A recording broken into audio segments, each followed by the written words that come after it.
दुश्मन अधिनायक जय हे भारत भाग्य विधाता। पंजाब सिंध गुजरात मराठा द्राविड उत्कल बंगा। विंध्य हिमाचल यमुना गंगा उच्चल जलधि तरंगा। तव शुभ नामे जागे तव शुभ आशीष मांगे। गाहे तव जय गाथा जन गण मंगलदायक जय हे भारत भाग्य विधाता। जय हे जय हे जय हे जय जय जय जय हे।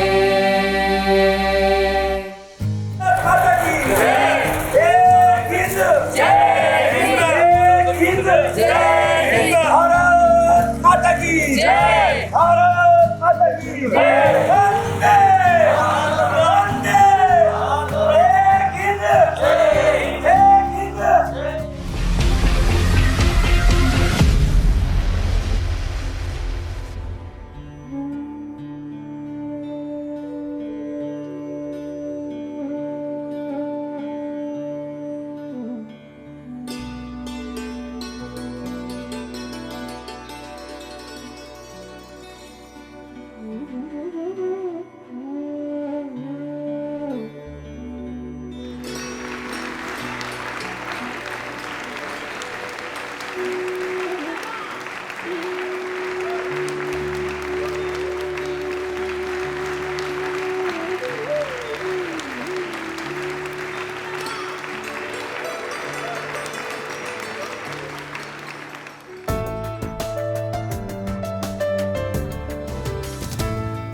मुस्लिम राष्ट्रीय मंच के अमृतकाल महोत्सव में बाहर से आए, भारत के सभी प्रदेशों से आए कार्यकर्ताओं का भी मैं भोपाल मध्य प्रदेश की धरती पर हार्दिक स्वागत करते हैं।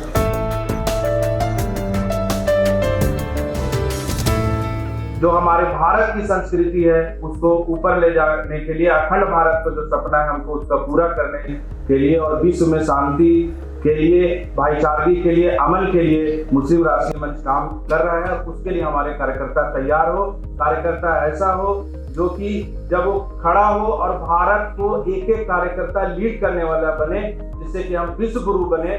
उसके लिए भाई साहब ने ये वर्कशॉप हम लोग के लिए रखा। भाई साहब मैं आपका शुक्रिया अदा करता हूँ, क्योंकि आप आज हम लोगों को सिर्फ यहाँ पर ट्रेनिंग दे नहीं रहे अभ्यास वर्ग में, बल्कि एक भविष्य के लिए, मुस्तकबिल के लिए हम लोग को तैयार कर रहे हैं कि हमारा भारत जो है अमृत काल में कैसा हो और हम अखंड भारत का सपना को पूरा करते हुए विश्व गुरु कैसे बने।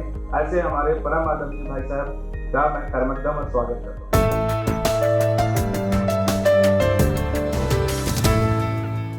राष्ट्रीय स्वयंसेवक संघ के सरसंघ चालक रहे माननीय सुदर्शन जी, उनके मन में विशेष रूप से बात जगी कि देश में एक इतनी बड़ी मुस्लिम पॉपुलेशन है, तो ये सारी मुस्लिम पॉपुलेशन ये थोड़ा अलग अलग सोचती रहे, अलग अलग चलती रहे और एक अलग पन उसके दिमाग में रहा, तो फिर देश में विभाजन की नींव पड़ती जो 1947 में हुआ। और ये सब मिलकर यदि सोचते,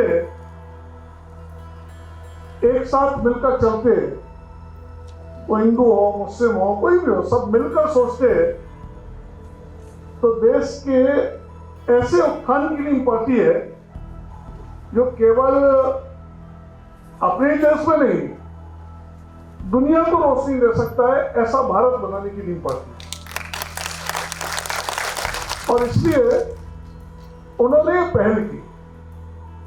ऐसी बातों को ध्यान में रखकर मुस्लिम राष्ट्रीय मंच इसकी स्थापना हुई और चर्चा यही हुई कि मुस्लिम राष्ट्रीय मंच इसको मुस्लिम समाज के बंधु बहने ही चलाएगी, लेकिन मुस्लिम समाज के उत्थान के लिए, मुस्लिम समाज के अवेयरनेस के लिए, मुस्लिम समाज के बाकी जो मसले उनके लिए मुस्लिम राष्ट्रीय मंच काम करेगा।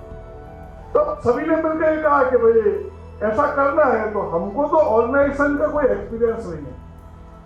तो माननीय सुदर्शन जी तो चूंकि सत्संग चालक थे, वो तो जुड़ नहीं सकते थे, पूरे देश भर में चलता रहा उनका काम। तो उन्होंने उस समय माननीय इंद्रेश जी को इस मंच के साथ जोड़ा और उनकी नजर बहुत पारखी थी, उस समय से जोड़ा, तो आज तक वो इसके साथ जुड़े हुए। उसमें कोई बदलाव न संघ ने किया न मुस्लिम राष्ट्रीय मंच ने किया, वो आज तक जुड़े हुए।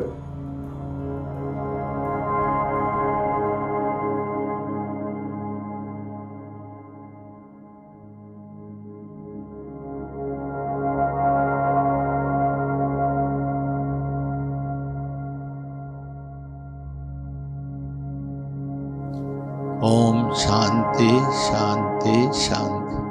आप लोग क्या बोलते हैं वो लाइन दोहरा दो।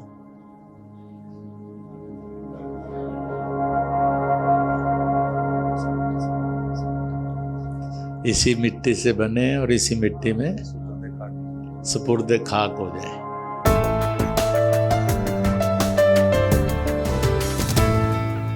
दोस्तों, शैतानी तालीम कोई दुनिया में देता नहीं है, अपने आप। नफरत करो, झगड़ा करो, किसी ने नहीं सिखाया, आता है। मुस्लिम राष्ट्रीय मंच अपनी जिंदगी में शैतानी तालीम से बचो, दुनियावी तालीम के साथ, दीनी तालीम के साथ तहजीब वाले बनो। इस सफर का नाम मुस्लिम राष्ट्रीय मंच।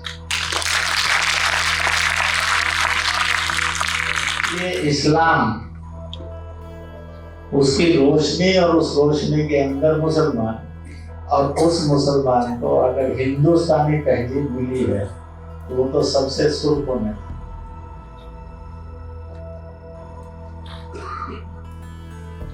इसलिए इनको समझना, और ये जो बदबू आ गई है, इससे मजहब को और इंसान को कैसे और मुल्क को कैसे बचाना। ऐसी सब धर्मों में आती है।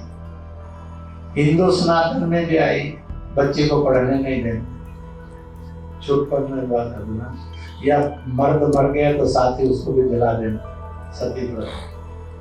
तो हर धर्म को इस बात के लिए हिदायत दी है ईश्वर ने, परमात्मा ने, रिफॉर्म का। रिफॉर्म करेगा तो लंबा जिएगा। कि मैं और आप एक माँ बाप से जन्मे, इसलिए हम भाई बहन, पर हम एक वतन में जन्मे, इसलिए भी हम भाई बहन। तो एक माँ से जन्मे इसलिए भाई बहन है, एक वतन में जन्मे इसलिए भाई बहन। फिर वो किसी भी जात के होंगे, किसी भी जुबान के होंगे, किसी भी मजहब के होंगे, किसी भी आदत के होंगे। अब इसको समझना हो तो उसके लिए मजहब इस्लाम में सुन्नत और हदीस की चर्चा नहीं कर रहा हूँ, कुरान शरीफ की चर्चा कर रहा हूँ। 2 कोटेशन है। पहली कोटेशन है माँ के कदमों में, और दूसरी है हुब्बल वतनी निस्फुल ईमान भी बोलते हैं, मीनल ईमान भी बोलते हैं। जिसकी जो मौज है वो बोलते हैं, मतलब एक ही है। वतन की मोहब्बत, वतन की हिफाजत, वतन में अमन और सलामती, ये ऐसा ईमान है जो जन्नत नसीब करता है। कि इंसान की पहचान दुनिया में न मजहब से है, न जात से है, न पार्टी से, न जुबान से है, न रंग रूप से है। सबने कहा है कि उसकी पहचान उसके किरदार से। अगर किरदार अच्छा तो आदमी अच्छा, किरदार बुरा तो आदमी बुरा। किरदार अच्छा तो जन्नत नसीब होगी, नहीं तो जहन्नुम में जाएगी। जो गलत रास्ते पर जा रहा है मुल्क और लोग, हम घोड़ी, गजनी और रंगजेब और बाबर के साथ खड़े होंगे कि हम कलाम रहीम, कबीर के साथ, रसखान के साथ, हमीद गलवई के साथ, APJ अब्दुल कलाम के साथ या खुदा बख्श के साथ खड़े होंगे या अशफाक के साथ खड़े होंगे। हमारा लीडर कौन है, किसको हम अपना कहेंगे, किसको हम आक्रांता कहेंगे, इसकी ठीक समझ कैसे हो। हमारी भी तालीम तरक्की एक जरूरत है। तो तालीम तरक्की में मदरसा की एजुकेशन कहाँ फिट होगी और कैसे फिट होगी, इसकी भी चर्चा है। किरदार से हम हिंदुस्तानी हैं, क्योंकि पहचान वतन से। रसूल ने स्वयं इसको हिंद कहा, साढ़े इस्लाम आने से पहले। जब वो मक्का शरीफ से मदीना शरीफ गए, मदीना शरीफ में समझौते से वापस मक्का शरीफ आए, तो उन्होंने कहा जब जब किसी तनाव और तनाई मन होता है, मैं पूर्व में हिंद की सरजमी की ओर नजर करता हूँ, तो मुझे सुकून की ठंडी हवा है। तो रसूल ने इस सरजमी को हिंद कहा।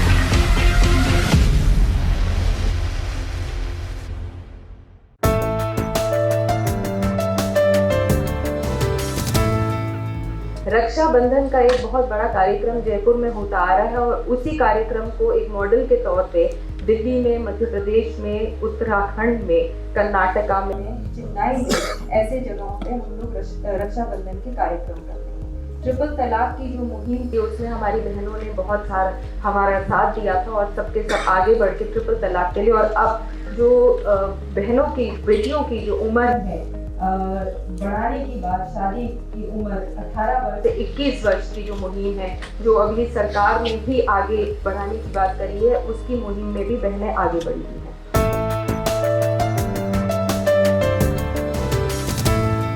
जो राष्ट्रवादी सोच थी मदरसों में, वो एक बहुत तेजी के साथ बदलाव हुआ है और आज हमारे देश में 99% मदरसों में 15 अगस्त और 26 जनवरी बहुत धूमधाम और उल्लास के साथ मनाया जाता है।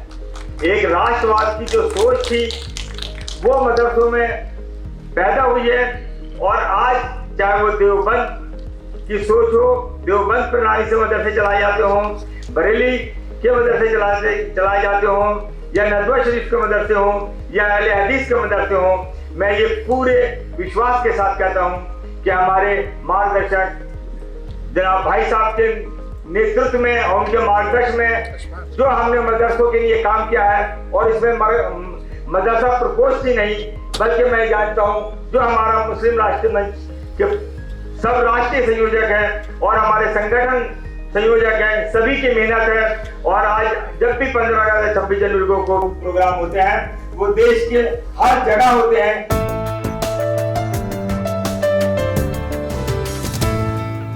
गुरुवर के आशीर्वाद से सेवा का कार्य चलता रहता है और सेवा प्रकोष्ठ का काम है जो हुजूर सल्लल्लाहु अलैहि वसल्लम ने कहा था कि कोई भूखा न रहे, जितना जरूरत हो उतना अपने पास रखो, बाकी जरूरतमंदों में बांटो।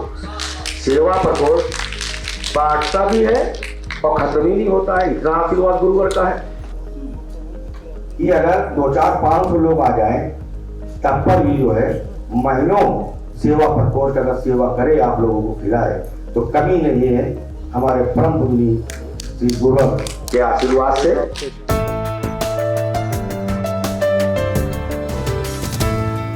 मुस्लिम राष्ट्रीय मंच एक नई रहा है। ये पानी के बहाव के खिलाफ हम लोग काम कर रहे हैं। देश में जिस तरह की विघटनकारी ताकतें काम कर रही है, देश को तोड़ने की साजिशें कर रही है, उन सब के खिलाफ हमारी एक मुहिम है। हमें जोश होना चाहिए, हमें समझ में आना चाहिए, हमारा कॉन्सेप्ट क्लियर होना चाहिए कि आखिर हम कर क्या रहे हैं और क्यों कर रहे हैं। ये किसी के ऊपर एहसान नहीं है, देश के ऊपर एहसान है, ना किसी धर्म विशेष के ऊपर कोई एहसान है। ये सिर्फ हमारी एक ड्यूटी बनती है, कर्तव्य बनता है कि हम देश के लिए जिए, देश के लिए मरें।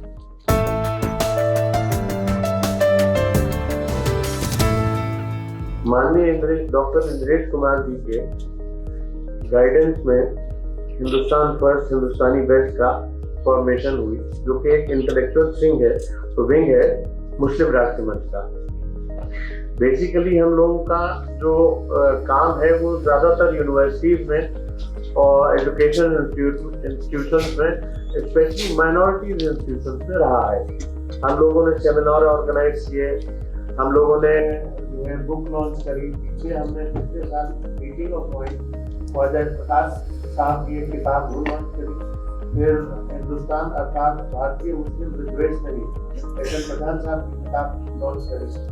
हम लोग बहुत ही ज्वलंत जो सब्जेक्ट है, जो बहुत रेगुलर सब्जेक्ट है, जैसे आज का युवा, चुनौती और समाधान, या तालीम, तहजीब और तरक्की, तो इन सारे इस तरह के और टॉपिक्स को लेके हम लोग जो है सेमिनार्स करते हैं छोटे छोटे ग्रुप्स में। और इस वक्त हम जो है तकरीबन यूपी एनसीआर में तकरीबन हम 100 मेंबर्स अपने ऐसे क्रिएट कर चुके हैं, जो हमारी आवाज, जो मुस्लिम राष्ट्रीय मंच की आवाज बन के वो आगे जो है बढ़ रही है।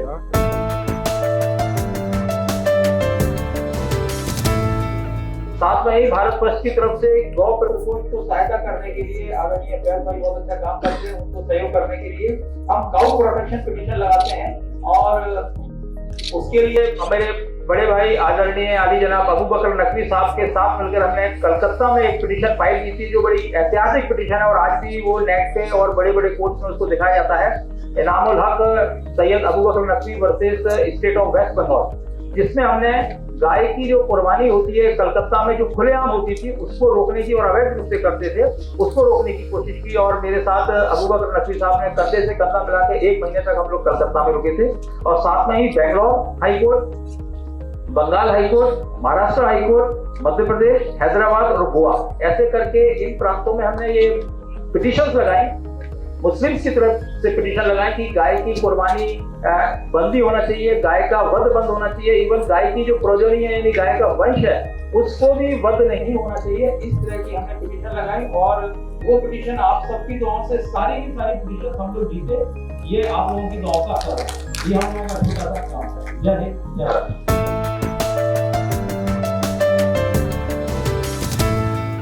नक्सलवाद, आतंकवाद या ऐसी ताकतें जिन्होंने भारत की अखंडता पर हमला किया हो, उनके खिलाफ चाहे कुपवाड़ा जाकर एलओसी पर धरना प्रदर्शन करना हो, या वाघा बॉर्डर पर, या फिर दिल्ली में पाकिस्तान एम्बेसी पर घेराव करके हमने अपने गुस्सा को इजहार किया। इस तरह का मुस्लिम राष्ट्र मंच ने हमेशा आतंकवाद और कट्टरवाद के खिलाफ काम किया।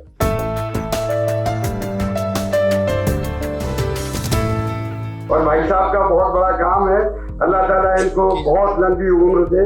और भाई साहब देखिए खुद अपनी निगाह से हम कुछ पोस्टर्स भी हम जगह जगह पब्लिक में कर रहे हैं। ये इसी टाइप जो प्रैक्टिकल काम है वो कर रहे हैं हम लोग। इस चीज़ में भले ही कमजोर है कि फेसबुक या उस पर व्हाट्सएप पे ज़्यादा चीज़ डालें, लेकिन प्रैक्टिकल काम हम सब कर रहे हैं। हमारी सब जगह के डिविजन लेवल के कार्यकर्ता बन गए हैं। खबर एक्सप्रेस रांची से ये अखबार शुरू हुआ, इसके 4-5 एडिशन बनते हैं। भोपाल में भी एडिशन निकलते हैं, रायपुर में भी है। वैसे अब उर्दू प्रेस से मेरी जब पहली वार्ता हुई थी तो मैंने उनको कहा था आपको आरएसएस का जितना विरोध करना वो पता नहीं, बीजेपी को जितनी गाली देनी है जरूर दीजिए, मुस्लिम मंच को भी कुछ कहना है तो जरूर कहिए। हम उसके बारे में आपको कोई रिक्वेस्ट नहीं कि आप ये क्यों करते हैं, परंतु आपकी नीयत और नीयत भी ठीक हो, उसमें बेईमानी ना हो। इसलिए मीडिया धर्म आप ठीक नहीं, मुस्लिम राष्ट्रीय मंच की, आरएसएस की, बीजेपी की जो खबरें हैं वो आप ठीक,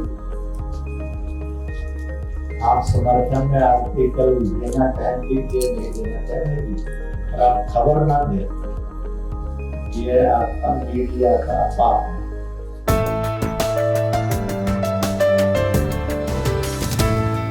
अब आज का मुझे एक विषय दिया गया, अभी इंद्रेश जी ने कहा कि भाई मैं आरएसएस का प्रचारक हूँ, आप भी आरएसएस के प्रचारक है। और मुस्लिम समाज में सबसे खतरनाक संगठन हिंदुस्तान में, पूरी दुनिया में जो बताया जाता है नहीं, जो बताया जाता है वो कौन सा संगठन है? जरा जोर से बोलते, कौन सा संगठन है? अरे मैं अभी कुछ लोगों से मिला तो उन्होंने कहा कि भाई आरएसएस का नाम क्या है? मैंने तो भाई ये तो दुनिया को मालूम है, आरएसएस का नाम राष्ट्रीय स्वयंसेवक संघ है। बोले नहीं, हमको तो बताया गया RSS means radical super society. केवल रेडिकल सुपर सोसाइटी। तो क्या क्या बताया गया है, क्या क्या समझाया गया है, ये हम शायद समझ सकते हैं। और इसलिए जब ऐसा समझाया गया है तो फिर आरएसएस का विरोध न हो इसका कोई कारण नहीं। आदमी को लगता है कि भाई ये तो हमको खत्म कर देंगे, तो रेडिकल सुपर सोसाइटी है। शायद इसलिए क्योंकि एमआरएम के सदस्यों को, कार्यकर्ताओं को जवाब भी देना पड़ता है और जगह जगह आप संघ के कार्यकर्ताओं से मिलते जुलते भी हैं। तो संघ की एक मोटी मोटी बातें आप सबके ध्यान में, इसलिए क्योंकि अभ्यास वर्ग है, अभ्यास वर्ग में हम कुछ पुरानी बातों को भी पुनर्स्मरण करते हैं और अभ्यास वर्ग में एक दृष्टि और दिशा लेकर के जाते हैं भविष्य के काम के लिए। अब उन्होंने ये सब काम करते करते कुछ बातें ऑब्जर्व की।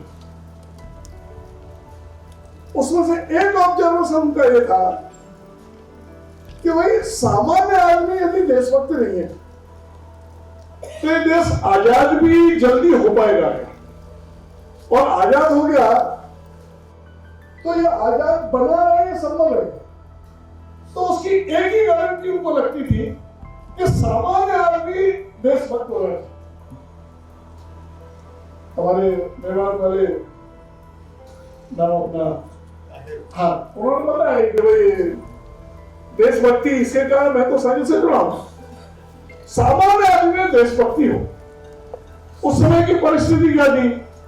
आजकल शब्द ये चलता है ज्यादा, आउटसोर्स करना, यानी दूसरे से काम करना।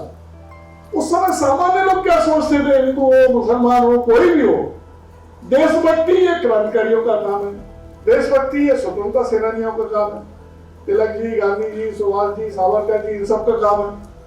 हमारा काम नहीं है, हमारा काम तो अपना घर चलाना है। तो उनके हिंदुस्तान में भी ये रहा तो कैसे हिंदुस्तान खड़ा होगा? इसलिए उनके मन में आया कि सामान्य आदमी में देशभक्ति की भावना पैदा करना, इसका मैं प्रयास करूं। और इसके लिए तो उन्होंने कोई नौकरी नहीं की, कोई क्लिनिक नहीं खोला, विवाह भी नहीं किया। उन्होंने कहा कि वन लाइफ वन मिशन, मैं पूरा जीवन इसी काम के लिए समर्पित करूं। तो क्या है? एक रोशनी दिखा दी डॉक्टर अग्रवाल ने। उस रोशनी को देख करके चलते चले। आप भी एमआरएम में कोई रोशनी आपको दिखा रहा है, चलते चले जाना। तो ऐसा संघ 1925 में शुरू हुआ। तो संघ को समझना है तो नेशन फर्स्ट के पीछे देशभक्ति की भावना। अब कल इंद्र जी ने अपने उद्बोधन में कई बातों की चर्चा की। तो एमआरएम में इसको लेकर कोई कंफ्यूजन नहीं है, हिंदुत्व, हिंदू राष्ट्र, इसको लेकर कंफ्यूजन नहीं है। जब हम हिंदू संगठन की चर्चा करते हैं तो डॉक्टर अग्रवाल जी का बड़ा स्पष्ट मत है कि भाई यार तोड़ने वाले लोग तो बहुत है, जोड़ने वाला तत्व कौन सा है? तो उन्हें लगा कि जोड़ने वाला तत्व भारत माता की जय, यही जोड़ने वाला तत्व हो सकता है। इसलिए जो भारत माता की जय बोल सकते हैं, जो भारत माता की जय कहते हैं, जो भारत माता की जय के लिए समर्पित है, इस देश को ऊंचा उठता हुआ देखना चाहते हैं, उनकी नजर में उन्होंने उन सबको हिंदू का, कोई भारतीय कहता है, कोई इंडियन कहता है, कोई इंडस कहता है, कोई कुछ भी कहता है, शब्द अलग हो सकते हैं, उसकी भाव एक ही है। इसमें कोई कंफ्यूजन नहीं है। कोई भारतीय कह सकता है, कोई इंडियन कह सकता है, कोई हिंदू कह सकता है। हम ये मानते हैं सभी का अर्थ एक ही है। इसका अर्थ पूजा पद्धति से नहीं है। हिंदू, इसकी कोई पूजा पद्धति नहीं है। वैष्णव की पूजा पद्धति है, शैव की पूजा पद्धति है, सनातनी कुल मिलाकर पूजा पद्धति है, आर्य समाजी की पूजा पद्धति है। तो हिंदू इसकी कोई पूजा पद्धति नहीं है। इसे सुप्रीम कोर्ट ने भी कहा it is way of life है, ये जीवन जीने का तरीका है। तो जब हिंदू संगठन की बात करते हैं तो की जय के लिए सोचता है, बोलता है, करता है, हमारी नजर में वो सब इस दायरे में आ जाता है। शब्द प्रयोग कुछ अलग अलग हो सकते हैं। तो ऐसे सब लोगों में जागृति लाना, उनको संगठित करना, उनकी हिम्मत बढ़ाना, देश के लिए काम करने के लिए खड़ा करना, ये राष्ट्रीय स्वयंसेवक संघ।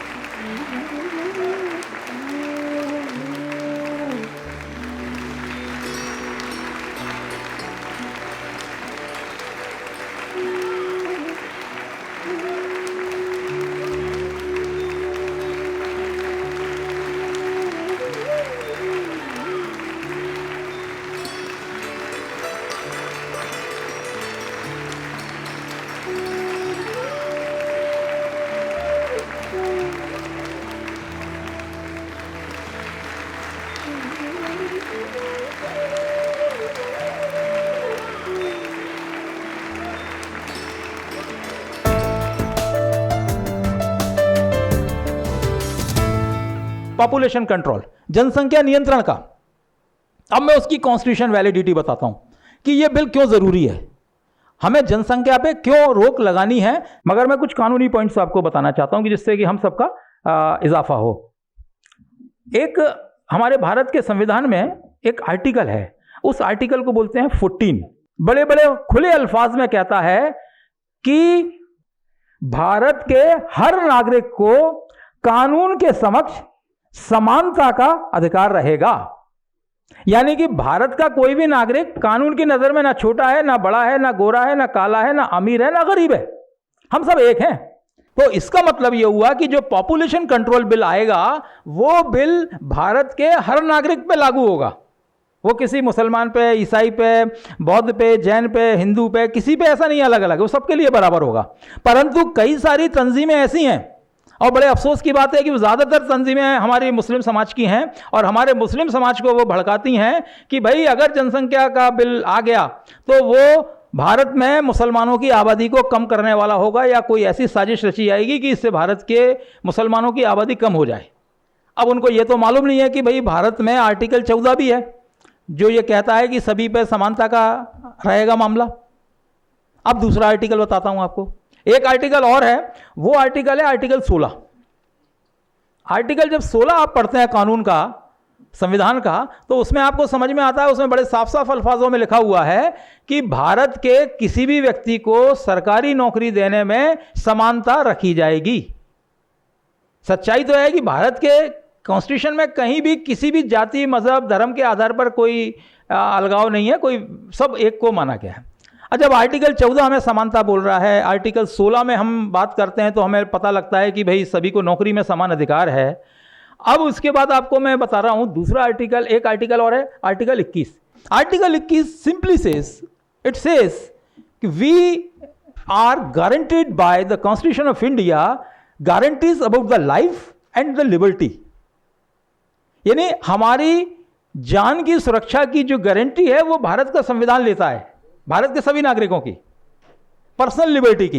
यानी जब हम जनसंख्या कंट्रोल का बिल लाएंगे, मैं उससे उसको कोरिलेट कर रहा हूं आप लोगों के लिए कि जब हम जनसंख्या कंट्रोल का बिल लाएंगे तो वो सभी पे बराबर उसका प्रभाव पड़ेगा, हम सब उससे सुरक्षित रहेंगे, हम अपनी भारत की जनसंख्या को कम कर पाएंगे। और कम क्यों करेंगे वो सब आपको जानते हैं, उसमें मैं डिटेल्स नहीं जाऊंगा।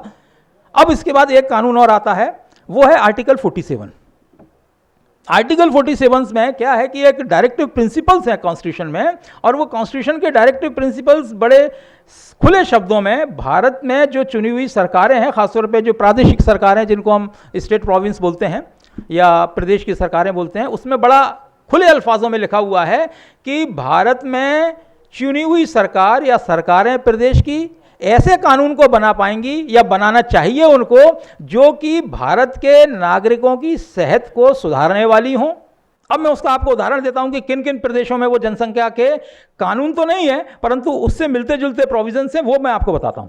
सबसे पहले आंध्र प्रदेश, जो नोट करना चाहे वो नोट भी कर लें। आंध्र प्रदेश में है, तेलंगाना में है, महाराष्ट्र में है, गोवा में है, इसके बाद आसाम में है। आसाम में तो अभी हुआ है, 2018 में ही हुआ आसाम में। तो यानी उनका मतलब यह है कि उनने अपने अपने कानून बनाए। आपको मैं बात करूंगा तो आपको याद भी आ जाएगा कि भाई सरकारी नौकरी में अगर जिसके 2 से ज़्यादा बच्चे होंगे तो हम उसको अधिकार नहीं देंगे, या सरकारी जो योजनाएं होती हैं जिनमें 2 से ज़्यादा बच्चे होंगे हम उनको वो सुविधाएं नहीं देंगे, या जिनके 2 या 2 से कम बच्चे हैं तो उनको ये हम फ़ायदा भी देंगे। सरकारें देती हैं, मुख्तलिफ सरकारें जो हैं अपने अपने प्रदेशों की। यानी कहीं ना कहीं हम भूल गए आते हैं तो हम जनसंख्या को नियंत्रित करने की बात को करते हैं। अब ये ज़रूरी क्यों है? कानून तो हमने समझ लिया, अब आप बोलेंगे कि ये ठीक है हम जान गए, अभी इसकी आवश्यकता क्यों है और हमें क्यों करना चाहिए। पर हम जब उसकी स्टडी करते हैं तब मैं आपको बताना चाहता हूं कि किन मुस्लिम कंट्रीज़ में ये सारी चीज़ें अभी भी बैन हैं। Egypt first, Egypt is totally Islamic country and dominated by the Islam. There is a provision of shariahs also. Egypt में बंद है, मिस्र में बंद है। इसके बाद आपका जब हम बात करते हैं सऊदी अरबिया में, इसके बाद मलेशिया में, इंडोनेशिया में, ये वो मैं आपको कंट्रीज़ बता रहा हूँ। टर्की में, ये वो बता रहा हूँ जहाँ पे उनने खुद बोल रखा है कि अगर ज़्यादा आपके औलादें होंगी तो हम आपको ये सुविधाएं नहीं देंगे। जब वो लोग कर सकते हैं तो भारत में क्यों नहीं होना चाहिए? एक बड़ा सवाल है हमारा। आप हमें ही बार बार मिसगाइड क्यों करते हो? हम अपने उलेमाओं से क्वेश्चन करते हैं कि अगर हमारे कम बच्चे होंगे तो जाहिर सी बात है हमारा परिवार खुश रहेगा, हम उन 2 बच्चों को अच्छे से पढ़ा लिखा पाएंगे, उनका मुस्तकबिल तय कर पाएंगे। ज़्यादा बच्चे होंगे तो जाहिर सी बात है, आप लोग मुझसे ज़्यादा जानते हैं कि परेशानियों में हम खड़े होंगे।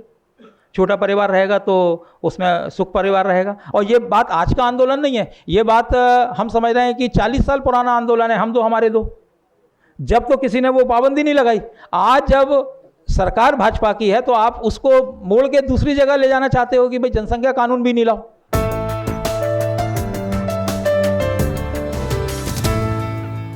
सारा जो विषय है वो धारणाओं से संबंधित है। हम अपने चश्मे को कैसे साफ करें, हम अपनी धारणाओं को कैसे बदलें, उस पर सारी परिस्थितियां हैं। भारत में जनसंख्या नियंत्रण, जनसंख्या वृद्धि, जनसंख्या समस्या या जनसंख्या एक अवसर है, इन सब बातों के आसपास घूमते हुए जब जनसंख्या वृद्धि में एक विशिष्ट बात आती है कि उसको विशिष्ट कोण से देखा जाता है। बहुत सी बातों को मैं संकेत में कहूँगा, आप उसको आगे समझ लेना। तो जब हम बहुत सी बातों को एक विशिष्ट कोण से देखते हैं, विशेषता जनसंख्या को, और जनसंख्या के भी अंदर में भी दी जाए तो वर्गीकृत जनसंख्या को, वर्गों में बटी हुई जनसंख्या को हम देखते तो एक विशिष्ट शैली से विशिष्ट की तरफ इशारा होता है। मुस्लिम धर्म तेजी से बढ़ता हुआ धर्म है, ये एक सच्चाई है। लेकिन इस सच्चाई के साथ में हमको इन बातों पर भी चलना पड़ेगा कि इसमें जिजीविषा कितनी है, इसमें प्राकट्य कितना है, प्रकटीकरण प्रेजेंटेशन कितना है। और भारत के बाहर यदि देखें तो केवल इंडोनेशिया एक ऐसा देश है जो हमसे अधिक मुस्लिम जनसंख्या वाला है। गैर इस्लामिक राज्यों में या इंडोनेशिया के अलावा यदि कहीं पर सबसे अधिक मुस्लिम जनसंख्या देश कहीं है तो वो सौभाग्यशाली देश हम हैं, भारत है। मुस्लिम जनसंख्या बढ़ने की जो बातचीत आती है उसके भीतर क्या है? कुछ स्थानों पर हो सकता है वो आरोप सच हो, कुछ स्थानों पर हो सकता है कि कुछ बातचीत अलग प्रकार की हो। लेकिन हम तो जब देखेंगे तो राष्ट्रीय स्तर पर हम यदि देखें तो 1951 से 61 तक पहला सेंसस, पहली जनगणना, हिंदू 20.7% और मुस्लिम 32.7%। इसी प्रकार से हम 2001 से लेकर के 11 तक की जो सबसे ताजी, मैं बीच के आंकड़ों को नहीं रिपीट करूंगा, 2001 से लेकर के 11 तक पर हम आ जाएंगे तो हम पाएंगे कि हम बहुत से आरोपों को अनावश्यक झेल रहे हैं। हमको बहुत व्यवस्थित ढंग से उनका उत्तर देने की आवश्यकता है। हमको कहीं ना कहीं इस बात को रखने की आवश्यकता है कि हम आज भी राष्ट्रीयता की धार में उतना ही बह रहे हैं जितने कि सारे के सारे इस देश के लोग। अब आते हैं एक विशिष्ट बात पर, कुरान क्या कहती है, मुस्लिम विद्वान क्या कहते हैं, मुस्लिम संत क्या कहते हैं। All India Muslim personal law board के वाइस चेयरमैन मौलाना कल्बे सादिक ने पिछले ही वर्ष की बात है, 2021 की बात है, कहा कि इस्लाम परिवार नियोजन के खिलाफ नहीं है, तो पूरे देश में उनके खिलाफ आवाज़ें उठनी शुरू हो गई। क्या पूरा का पूरा मुस्लिम जगत, भारत की बात कर रहा हूं, क्या पूरा का पूरा भारतीय मुस्लिम इस बात के विरोध में था?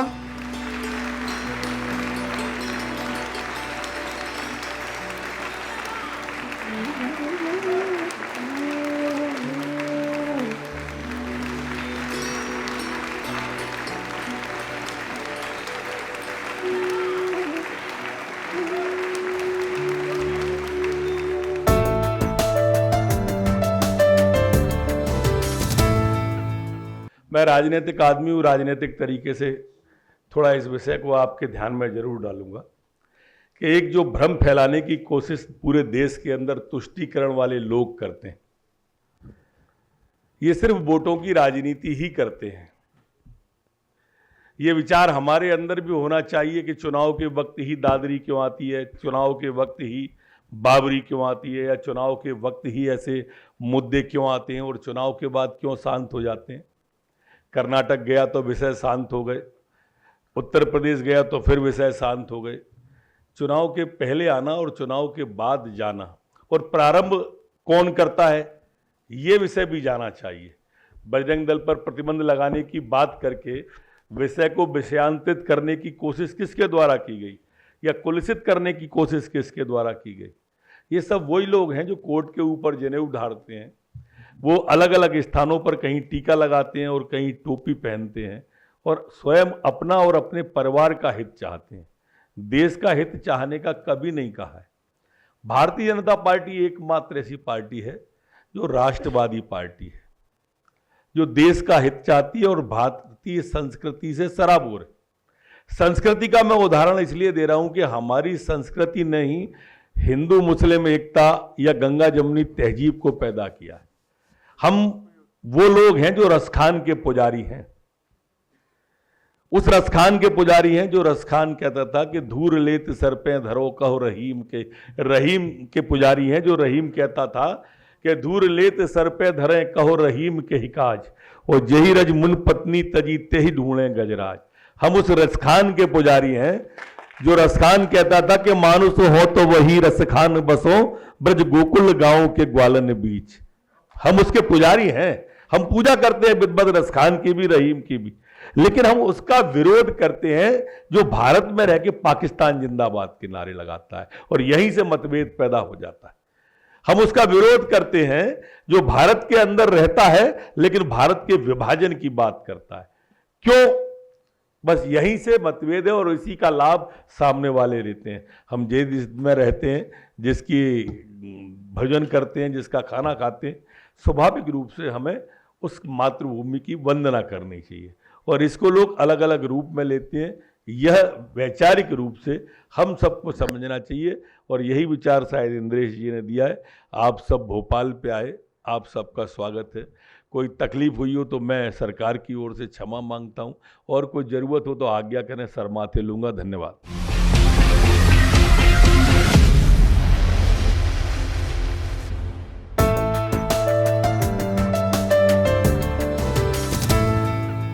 आज मुस्लिम युवाओं को मानसिक रूप से कई प्रकार की चुनौतियों का सामना करना पड़ता है। कई प्रकार की चुनौतियां दूसरे समुदाय से आने वाले लोगों के कारण उत्पन्न होती हैं, तो कई प्रकार की चुनौतियां स्वयं मुसलमानों के लिए कारण पैदा करती हैं। आज कुछ लोगों द्वारा देश में इस प्रकार का वातावरण बना दिया जाता है कि मुस्लिम समाज से आने वाले युवाओं को कई स्तरों पर भेदभाव का सामना करना पड़ता है। यह कई बार एक भेदभाव धर्म के आधार पर होता है, तो कई बार इस प्रकार की पहचान के नाम पर, कई बार खाने पीने, कई बार कपड़े ओढ़ने के नाम पर, तो कई बार अन्य प्रकार की संस्कृतियों के नाम पर होता है। मुस्लिम युवाओं का एक ही बड़ा हिस्सा न तो केवल धार्मिक बल्कि जातिगत भेदभाव का भी शिकार है। भले ही इस्लाम में सैद्धांतिक रूप से जातिवाद न हो, लेकिन भारत की संस्कृति में जातिवाद इतने गहरे तक बैठा हुआ है कि आज जितना जातिवाद हिंदू समाज में है उतना ही जातिवाद मुस्लिम समाज में भी है। जितना शोषण दलित समाज से आने वाले युवा वर्ग को झेलना पड़ता है, लगभग उतना ही शोषण पसमानदा मुस्लिम वर्ग से आने वाले युवाओं को झेलना पड़ता है। जिन परिवारों के पुरुष अच्छे शिक्षण संस्थानों में पढ़ रहे हैं, उन्हीं परिवारों की महिलाओं के लिए भी शिक्षा के द्वार पूरी तरह नहीं खुले हैं। जागरूकता का अभाव इतना अधिक है कि शादी के बाद अधिकतर पुरुष अपने जीवन साथी को नौकरी कराने से कतराते हैं। मुस्लिम युवा वर्ग अभी भी परिवार नियोजन से संबंधित जागरूकता का अभाव है। यह बात किसी से छिपी नहीं है कि गैर मुस्लिम क्षेत्रों की अपेक्षा मुस्लिम क्षेत्रों में अच्छी सड़कों, अच्छे अस्पतालों, साफ जल, अच्छी परिवहन सुविधा, साफ सफाई आदि का अभाव है। स्वास्थ्य से संबंधित संसाधनों तक उनकी पहुंच ना के बराबर है। यदि बात समाधान की जाए तो आज इन सभी चुनौतियों का समाधान भी हमको सबसे पहले स्वयं के स्तर पर करना होगा। मैं मानता हूं कि सरकार जितने प्रयास अल्पसंख्यक समाज के विकास के लिए कर रही है वो पर्याप्त नहीं है, लेकिन सबसे पहले हमें ये मानना होगा, समझना होगा कि सरकार ने अल्पसंख्यक समुदाय के लिए ढेर सारी जो योजनाएं बना रखी हैं, उन योजनाओं का हमारे युवा उन नीतियों एवं योजनाओं का लाभ क्यों नहीं उठा पा रहे हैं। और मैं समझता हूं कि इसका सबसे बड़ा उदाहरण जागरूकता की कमी है। आज अल्पसंख्यकों के कल्याण के लिए केंद्र सरकार द्वारा प्रधानमंत्री की 15 सूत्री कार्यक्रम चलाया जा रहा है, जिसमें उन 15 क्षेत्रों को चुना गया है जिसमें हम पिछड़े हुए हैं, जैसे शिक्षा, स्वास्थ्य, साफ सफाई, रोजगार, भाषा में शिक्षा आदि। परंतु हमारे समाज को इसकी जानकारी ना के बराबर है और इसीलिए हमारे युवा इसका लाभ नहीं उठा पा रहे हैं। आज शिक्षा के हर स्तर पर कई छात्रवृत्तियां हैं। माध्यमिक स्तर के लिए अलग, उच्च शिक्षा के लिए अलग, उच्च शिक्षा में के लिए अलग छात्रवृत्तियां, लेकिन लाभ कितने प्रतिशत उठा पाते हैं? 2 या 3%। ये किसी की कमी है, ये हमारी कमी है या सरकार की कमी है?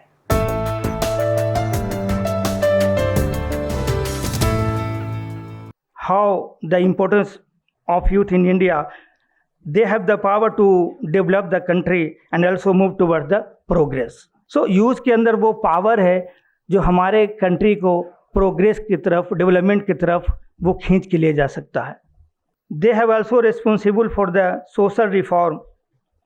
जितने हमारे देश में रिफॉर्मिस्ट लीडर आए हैं, उनको आप देखेंगे कि वो यंग जब यूथ थे तभी से वो मूवमेंट में लग गए थे और इसलिए चेंजेज हुए, चाहे वो एजुकेशन के लाइन में हो, चाहे सोशल चेंजेस के लाइन में हो, या चाहे किसी भी लाइन में हो, यूथ ही की वजह से सारे चेंजेज आए हैं।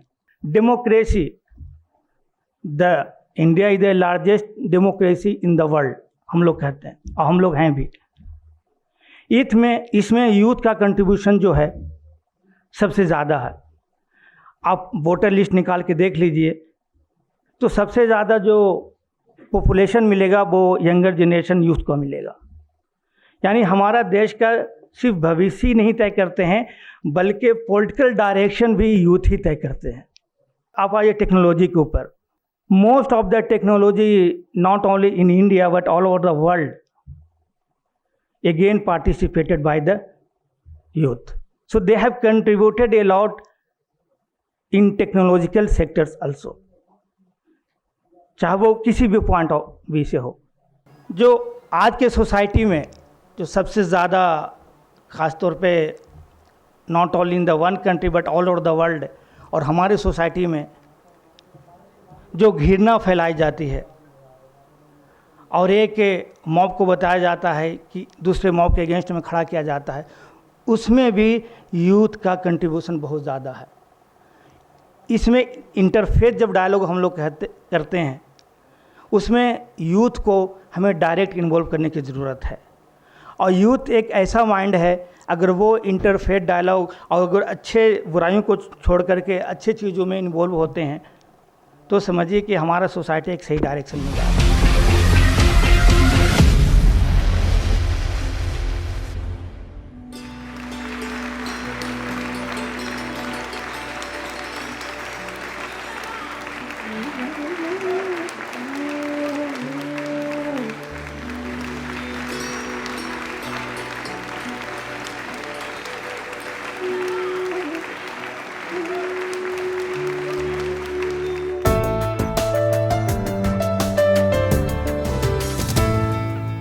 गाय की हिफाजत करनी है, सेवा करनी है, उसका सम्मान करना है, क्योंकि ये हिंदुओं की माता है। हिंदू धर्म में इसे माँ का दर्जा दिया गया, इसलिए हमको इसका सम्मान करना है। ये कंसेप्ट गलत है। हमको गाय का सम्मान इसलिए नहीं करना है कि गाय हिंदुओं की माता है। वेद में तो कहा गया है गावो विश्वस्य मातरः, गाय संपूर्ण विश्व की माता है। हमको केवल इसलिए सम्मान नहीं करना है ये हिंदुओं की माता है। हमको अगर कैंसर से बचना है तो हमको गौ की सेवा, गौ की रक्षा और गाय का सम्मान करना होगा, क्योंकि पहले गोबर और गाय आधारित खेती होती थी, हम सबके खेत उपजाऊ होते थे, चावल में खुशबू होती थी, टमाटर धनिया में खुशबू होती थी। कोई एक मेरी माँ बहन बता दे, आज 1 किलो धनिया भी काट दे तो उसमें खुशबू आती है क्या? 5 किलो टमाटर भी काट दे तो खुशबू आती है क्या? चावल में खुशबू नहीं। पहले हम थोड़ी सी भी धनिया काटते थे तो उसमें खुशबू आती थी, क्योंकि पहले सारी खेती हमारी होती थी गाय और गोबर आधारित। लेकिन अब गाय और गोबर आधारित खेती नहीं होती है, तो हमारे भोजन से खुशबू भी चले गई, स्वाद चला गया और स्वास्थ्य भी चला गया, क्योंकि ये सब केमिकल यूरिया में उगने वाली चीज़ें हमारे जिस्म में जाकर कैंसर पैदा करती हैं। इसका उदाहरण कई बार दिया जा चुका है कि पंजाब के भटिंडा से एक ट्रेन चलती है बीकानेर के कैंसर अस्पताल तक, जिसका नाम ही कैंसर ट्रेन रख दिया गया है। उस ट्रेन मतलब इतने कैंसर के रोगी हो गए हैं, किस कारण? रासायनिक खाद का प्रयोग करने के कारण। तो इस गलतफहमी को दूर कर लीजिए कि गाय का सम्मान केवल इसलिए करना है क्योंकि हिंदू उसे माँ का दर्जा देते हैं। नहीं भैया, गाय विश्व की माँ है, गावो विश्वस्य मातरा। आपको बीमारियों से बचना है तो गाय की हिफाजत और गाय की रक्षा आपको करनी होगी। गाय और इस्लाम नामक पुस्तक जो माननीय इंद्रेश जी के मार्गदर्शन में जिसका संकलन किया गया है, काला रसूल अकरम मन नकला लुकमन समीतल नजला मिसलोहा मिनत दाए मिन जद्देही व लहमुल बकरा दाउन व समनोहा शिफाउन व लबानोहा दवाउन वमा दखल जोफ़ा मिसलुस समने। रसूल अकरम हज़रत मोहम्मद सल्लल्लाहु अलैहि वसल्लम का इरशाद है, जो भी एक लुकमा घी का खाए बस उसी के बराबर उसके जिस्म से बीमारी दूर होगी। और गाय का गोश्त बीमारी है, इसका घी शिफा है और इसका दूध दवा है, और इसे जो भी खाए मुंह में दाखिल करे, यानी गाय के घी या मक्खन या दूध जैसी चिकनाई खाए तो उसमें शिफा है। किताबुल दुआएमुल इस्लाम जिल्द 2 सफ़ा नंबर 111 हदीस नंबर 365, बहारुल अनवार जिल्द 66 सफ़ा नंबर 77। ये विद रेफरेंस इसलिए बताया क्योंकि कई लोग ये कहते हैं कि ये कहाँ लिखा है, ज़ईफ़ हदीस है, अपने मन से कुछ भी बोल देते हो। पाकिस्तान के मौलाना ताहिरुल कादरी ने इस हदीस को प्रमाणित किया है, उनकी स्पीच यूट्यूब में पड़ी हुई है। ये हदीस मैंने आपको विद रेफरेंस सारी बताई है कि ये बात बिल्कुल सही है। अब जी वो घी आएगा कहाँ से? वो घी आएगा कहाँ से? भगवान श्री कृष्ण के साथ जो गौवें चरती थी, जो हमारी गौ माता थी, वो अब है कहाँ? वो तो धीरे धीरे लुप्त हो गई हैं। सलीम भाई, आप 1 टैंकर भर के घी का ऑर्डर करिए, कल सुबह आ जाएगा। बोलेंगे गाय का घी है, कहाँ से आया? 1 टैंकर घी रात को ऑर्डर करो, सुबह आ जाए, पॉसिबल है क्या? ये जो मार्केट में केमिकल वाला जहर बिक रहा है, जिसको खाने से हार्ट अटैक हो रहा है, डॉक्टर कह रहे हैं घी मत खाओ। साहब, घी मत खाओ वाली बात नहीं है। ये जो मार्केट में जहर बिक रहा है वो घी मत खाओ। यदि घर में आपके गौ माता है, उसका दूध निकाल कर, उसका दही जमा कर, उसे मथनी से मत कर, उसे यशोदा माता की विधि से मथनी से मत कर, उसका घी आप बनाइए और उस घी को आप खाइए, तो गाय का दूध शिफा है, गाय का दूध शिफा है, गाय का घी दवा और इसका गोश्त बीमारी है। ये बात 100% सिद्ध होगी, पर इस विधि से आपको घी खाना पड़ेगा।